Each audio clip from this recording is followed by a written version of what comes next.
there is a sentence of Jesus that almost no one really notices. A sentence that, depending on the translation you read, says two very different things. And this is not a minor nuance.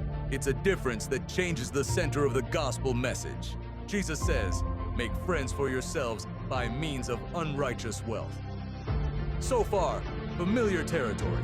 But then he adds something that today is almost always translated like this: "So that when it fails, they may welcome you into eternal dwellings." But is that really what Jesus said? If you open a modern English Bible, like the NIV, ESV, or NRSV, the meaning is clear.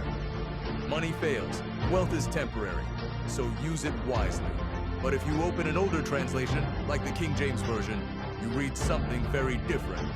That when ye fail, they may receive you into everlasting habitations. Not when the money fails, when you fail. In the Greek original, Jesus uses a stark verb, eklipo, to fail, to cease, to come to an end.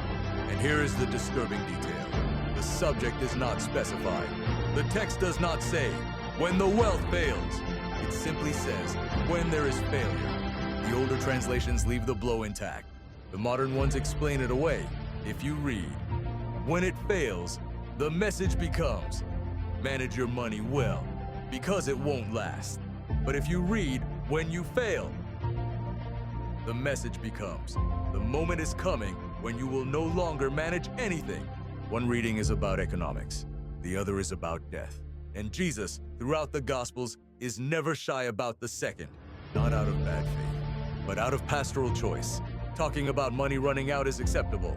Talking about human life running out, much less so. But Jesus never softens the truth to make it comfortable.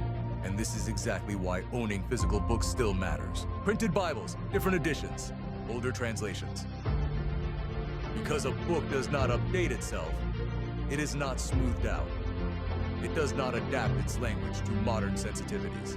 A book remains, and it allows you to compare, question, and discern.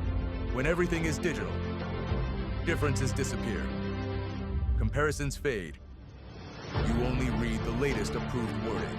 But faith is not born from the latest version.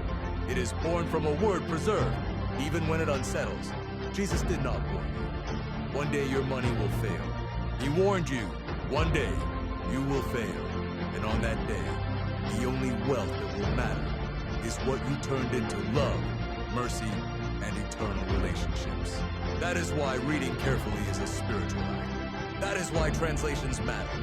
That is why books endure.